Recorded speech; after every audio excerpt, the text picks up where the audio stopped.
You're listening to Doing Time, Talking Crime, a podcast that showcases the work being conducted at the Max Planck Institute for the Study of Crime, Security and Law in Freiburg, Germany. My name is Christopher Murphy, and I'll be talking to researchers from the fields of criminology, psychology and law. All this and more on Doing Time, Talking Crime.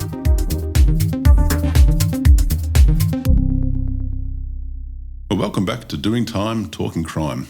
On today's episode, we're going to be venturing out into uncharted waters, and we're going to be looking more at legal theory. Indeed, we're going to be looking at a particular part of legal theory which discusses whether there is one true truth or one right answer in the law. To do this, I'm joined by Rafael Dalla Barba, a researcher in the Department of Public Law. Rafael has also just completed his PhD on the topic, and he's been particularly interested in exploring whether and how metaethics can contribute to understanding how we adjudicate so-called hard cases in the law. Rafa, thanks very much for joining me on the Doing Time Talking Crime today. Thank you for the invitation, Chris, and for the unique opportunity to be here. Yeah, it's wonderful to have you on the show. Please be gentle with me. I haven't studied legal theory for some time, and reading up, preparing my notes for today's podcast, it was interesting. I hope so. No, definitely. So let's then begin then at the very heart of your research, maybe by defining what is a hard case and equally what is an easy case. So first of all, I would say that defining what a hard case is itself a hard task. So there is no precise and widely accepted definition for hard cases, but legal scholars who use this expression, they normally define, as you said, as the opposite of easy cases. So what is an easy case? Easy case is like a traffic offense. So it refers to disputes where the law provides a clear-cut rule for that dispute. And in the hard cases is exactly the opposite, where the law does not provide a clear-cut rule to some judicial dispute. For example, when someone who kills their own grandfather would receive or not the inheritance. And it's not a clear-cut rule for this kind of exception to the general rule that are normally in the statutes. Oh, okay. So normally in that case there, the murderer who killed his own or her own grandparent would maybe, according to the will, receive money, but the law, obviously, something within us, our moral code says, hang on, is that the right answer? Yes, and that starts where the conflict starts. Okay, right? That's right. Well, then that's what the first conflict seems to be, the indeterminacy thesis and the right answer thesis. Can you explain these two, I believe, conflicting viewpoints and say how they then affect the law's ability to have a single right answer? Yes. So first of all, this dispute is about the hard cases. So both theses, they are conflicting theses, but they both would agree that there are easy cases in the law. So the law is not radically indeterminate. It's just in these specific hard cases where these two theses conflict. So the indeterminacy thesis would confirm actually the impression that there are multiple right answers, that judges can go either way. In that case, for example, of the inheritance, which is it is a real case and really common in the literature too. And then the right answer thesis would say exactly the opposite. No, there is a single right answer, even for those cases where it seems unclear or conflicting norms or conflicting doctrines even. So there are many types of indeterminacies, but the right answer thesis would say, no, there is a single right answer, even for those kind of disputes. So, right. Okay, so for that kind of dispute there, the right answer thesis could simply say, no, the law says person A inherits that money. This is what happens, regardless of the other factors in the case. Yes.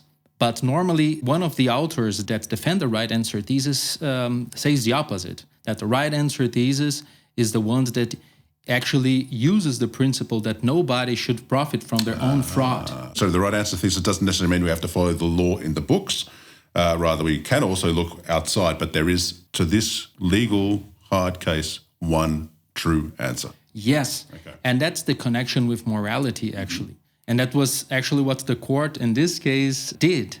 The person there, I don't remember exactly his name, I think is Elmer Palmer, and I remembered his name.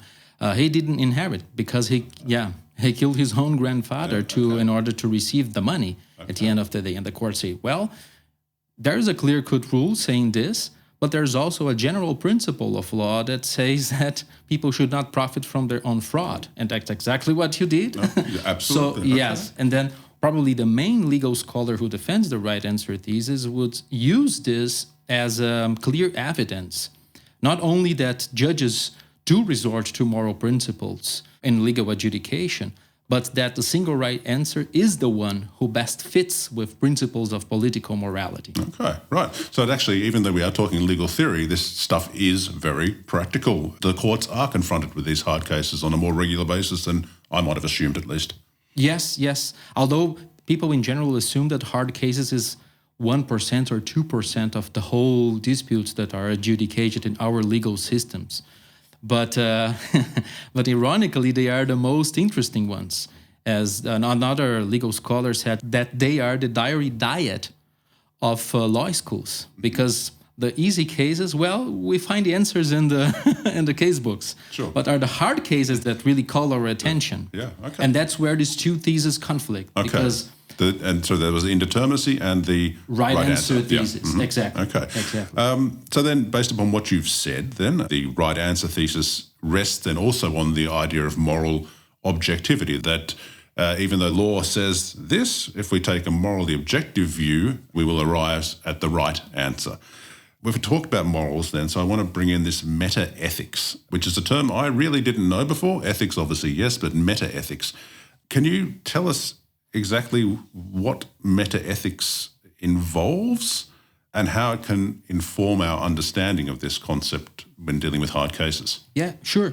So because the right answer theories, they connect law with morality, and more precisely with some idea of objective morality, then the next question is, okay, so is it plausible to say or to affirm something like morality is objective, or there are objective moral or legal principles that should be adopted in deciding hard cases? And metaethics, so is the study of this moral or ethical judgments. I'm treating moral and ethical as synonymous terms, so also make easier to people to understand. So ethics is normally a prescriptive view. Yeah? We should do this, we should not do that. And then ethical theories are theories that try to say to us what is the right decision, right way to go. Metaethics is the study of this. It's like a detached point of view who raise questions like, are there moral facts out there? How do we know them if they are? And what do we mean when we say something is wrong or something is right? What were you talking about when we make this kind of claims? And then one of those metaethical questions is the one that connects with the hard cases debate, which is it plausible to talk about moral objectivity? Are there objective moral principles that should be adopted, actually, by judges? Not only that judges do resort to some moral principles, but which are these principles that they should adopt? And the idea of moral objectivity is that there are some kind of moral truths independent of our individual or social acceptance. So metaethics is the study, among other things, about this question. Okay, and this is something you do? Yes, that I did during my PhD. Okay, yes. So there's a group of researchers, legal theorists out there really breaking down and trying to understand this concept of metaethics. Yes, and actually in moral philosophy, metaethics is like a subfield of moral philosophy. So they are moral philosophers normally who raise these questions. And we, as legal scholars, we try to create this bridge and ask whether these guys can contribute to our discussion of hard cases, because it seems that judges do take moral judgments into consideration by deciding cases such as the one that we just discussed about the inheritance. Mm-hmm. So the idea is what these people, these metaethicists, can say to this question and try to explain to us a little better whether what judges are actually doing when they do this kind of move. Okay, well, thank you, Rafa, for that, breaking that down there about the metaethics. There was another topic we've already talked about, indeterminacy thesis or the indeterminacy theory, the right answer thesis. Now we've done metaethics, but there are some other terms that we're going to bring up.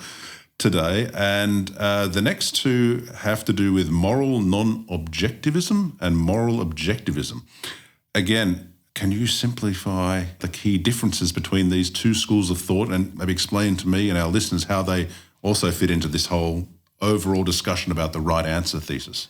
Yes. In legal theory, we have the discussion about the hard cases, so the two conflicting views, indeterminacy thesis and the right answer thesis. In metaethics, the study of what morality is, there's also the discussion about what moral objectivity is. And then on the one hand, we have moral non-objectivists, which say, no, there's no objectivity at all. If objectivity is defined as moral truths outside, independent of our individual or social acceptance.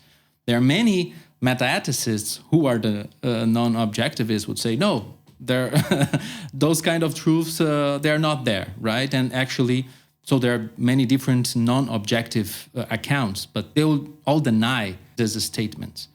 And the moral objectivists are the one who would accept and say, no, you are wrong. There are objective moral truths out there, independent of the individual or social acceptance. And the right answer theorists in the discussion about hard cases, they rely on a theory of moral objectivity. So they can be reconstructed in metaethical terms as moral objectivists too. Okay, right. It seems really fascinating, this concept of do morals exist or are they social constructs? I guess we're all brought up thinking morals do exist, obviously, but are they objective or non-objective? Definitely very, very interesting. Well, then let's look then at maybe one of these two ones, which is moral objectivism. You said there that this relates then to the right answer thesis. Yes, this is one of the points that makes clear why this bridge that I'm trying to make between legal hermeneutics, the study of legal interpretation and legal adjudication, and metaethics, the study of objectivity, is so important. Because if the non-objectivists are correct, then the right answer thesis falls apart from the very start, because there are no objective moral truths to underpin the idea of single right answers in hard cases. So actually, the explanation for what the judges did in the case of the inheritance is just, okay, they were just expressing their disapproval, the individual or maybe socially accepted view about trying to kill someone, not only trying, but in fact killing someone to receive the inheritance. And but on the other hand, the objectivists will say, no, actually, there are objective moral truths, and that's what the judges should do. And in that case, they did it, right? So that's the connection. Okay. Yes, my brain is now really beginning to spin. So we're going to go to a brief break where I'm going to go for a nice jog outside to cool my brain off. But I wanted to ask, before we said that this case we were talking about with the inheritance, that was decided on the right answers thesis. Is that correct? It was decided in the end of the 19th century in the United States, and it was used as an example of Ronald Dworkin, who is a right answer theorist, as an example to show how that first works, like in empirical terms, that the judges do resort to, in certain hard cases, they do resort to these moral principles. And second, that they should do this. They should make this legal interpretation which best fits with principles of political morality. And indeterminacy thesis, they would have reached, or maybe not have reached a different result, but would have said, no, there are multiple answers here that we can... Yes, would reconstruct the same case in a different way. Would say, okay, the judges did that, but that doesn't mean that there is a single right answer. There are also good reasons for having decided the opposite. I see. Yes. Right. Okay. But it was not a unanimous decision. It was not. Okay. But in the end, then on the balance, there was more weight towards deciding in this way than the other would be how the indeterminacy thesis. They would weigh everything up and say, okay, we have this right answer, this right answer. However, we feel that this is the righter answer. Yeah, that says the right answer theorist, right? Yeah. The indeterminacy thesis would say, okay, but you have to show more than simply saying, okay, we are just weighing arguments, and then we find at the end what is the best interpretation of the law. Say, well, but first of all, you have one of the problems here is incommensurability, right? Because how can you measure these two values, That's true. right? They're very different values. On the other hand, you also have predictability and also social stability of the courts, who have to basically apply what is in the statutes. Okay. Right? Yeah. Okay. Well, thank you very much for that. So we'll go to our quick break now, and I'll be back with you shortly. You're listening to Doing Time, Talking Crime, a podcast by the Max Planck Institute for the Study of Crime, Security and Law. Well, welcome back to Doing Time, Talking Crime. I'm your host, Christopher Murphy, and I'm joined today by Rafael Dalla Barba, and we are talking all about morals, ethics, moral objectivism, a whole host of terms that we've covered in the first part. And Rafael, thank you very much for doing this, because I've found you've done an excellent job thus far breaking down these complex topics. Thank you. So let's see if you can get full marks in the second part of the episode as well. Okay. So, in your research, and I guess in your thesis, you concede that moral objectivists are correct. This is a concession you make. In other words, you assume that an objective moral truth exists. Why did you choose to go down this road? I decided for two main reasons. The first one is because I'm not particularly convinced of any of these metaethical views. So I don't want to commit myself so to you saying... flip the coin? And yeah, I'm not totally convinced of a particular metaethical view, either non-objectivist or objectivist. But the second main point is that it creates some kind of perplexity to me since I was in the law school, because I was introduced to jurisprudence and legal philosophy, that it seems on the one hand that pretty clear that there are some basic principles of morality or political morality that we can call them true, right? For example, you should not torture babies for fun. Mm-hmm. Torture babies for fun is just wrong. That's wrong. Even though we cannot create a huge system to justify it, it seems just wrong to do this. Point. Yeah. But on the other hand, we have hard cases in law and also in life in general who present us some kind of difficulty when we have to decide them. For example, this case about the inheritance, or even like the traditional dilemmas that we face. So for me, what is kind of perplexity? It seems that on the one hand, we can say that there are some kind of objectivity, regardless of how we're going to construct this idea of objectivity. But on the other hand, it seems to have some kind of indeterminacy within morality itself, some kind of conflicting views within our reasoning, so to speak. And that's why I'm conceding that moral objectivists are correct, so that I can go deeper into these reasons. Okay, that's right. You needed a starting point, an anchor. Yes. Okay. Because on the other hand, if the moral non-objectivists are correct, then that would not even have a place to start. This is true. That would be a very different thesis. A shorter one, perhaps. Yeah, a shorter one. I think you mentioned how many years did you spend doing the thesis? Yes, it was 7 years. 7 years, wow, yes. Okay, yeah. Since I came here in Germany, it was 7 years. Gosh, okay. Mm-hmm. So you were making this concession then about moral objectivism, that it is correct. So you concede this, and then you go on to discuss, though, hang on, there are other reasons, other points that we need to discuss here. The first of these is moral insignificance. So whilst you're saying, yes, moral objectivism exists, we've got moral insignificance. What does this mean? And in practical terms, how does this affect then a judge's ability to decide, in a hard case, the right answer? Mm-hmm. Yes. So moral insignificance is a term that refers to the fact that not every hard case raises moral issues.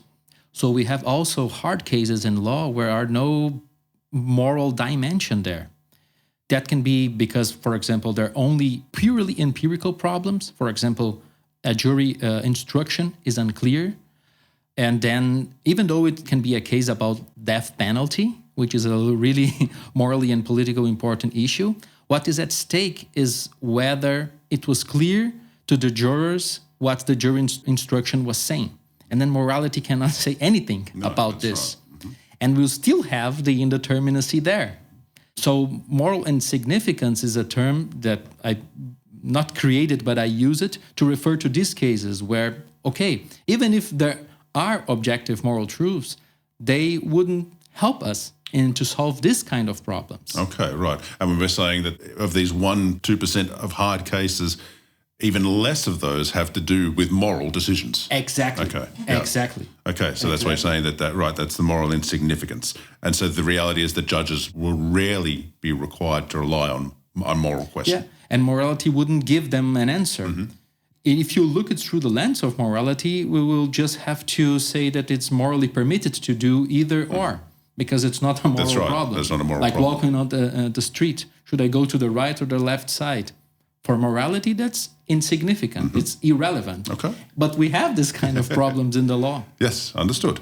Well, the second term then or the second argument you use when looking then at the moral objectivists' theory and its correctness, if you will, is moral indeterminacy. So we had moral insignificance, but now we've got moral indeterminacy. Rafa, I'm going to have to ask you again to explain that one to me.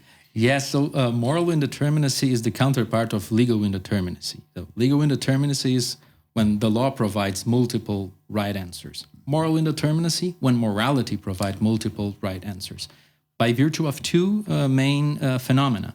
The first one we already spoke a little bit is about incommensurability.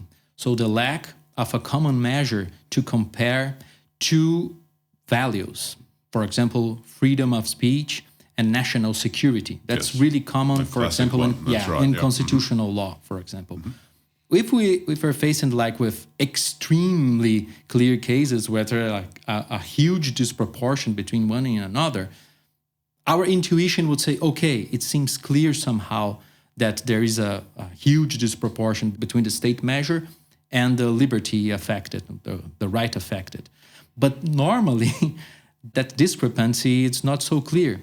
And then we have the incommensurability problem because we cannot measure them. And then we don't have a single right answer. Okay, understood. And the second one, what we already talked a little bit, is about the judicial dilemmas.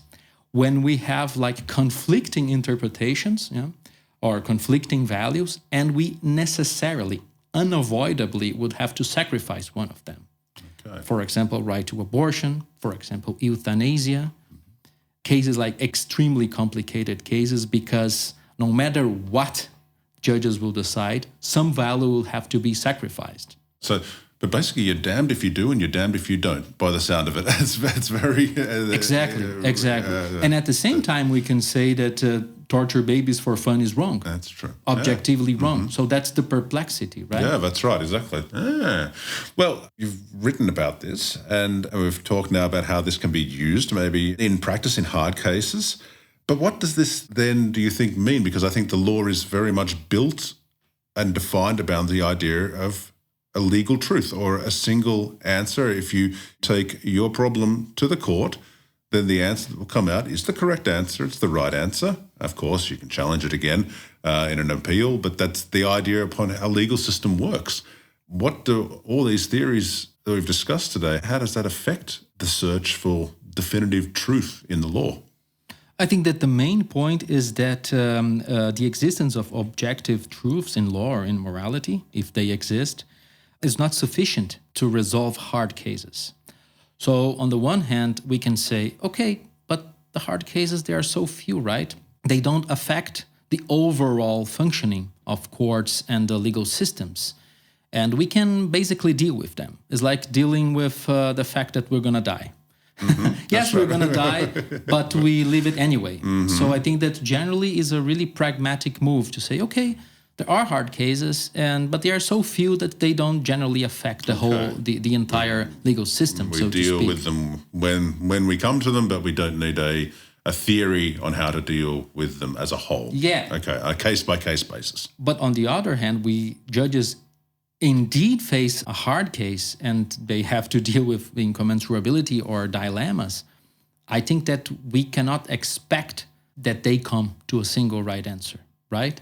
I think that we cannot expect that they will just have like an unanimous decision. I think that they will disagree, and that's what we can expect, because morality itself will lead us to this kind of dilemmas. And I mean, we see that, as you say, the case there in question with the inheritance was also, it wasn't unanimous. Yes. Yeah. Okay. And it's not because someone is cheating or because they didn't read something or they forget something. No, it's because it is inherently into legal and moral systems. Okay. What do you think that the legal community and judges can learn from your work? And if so, how will you get that work out there? I think that there are also 2 points here.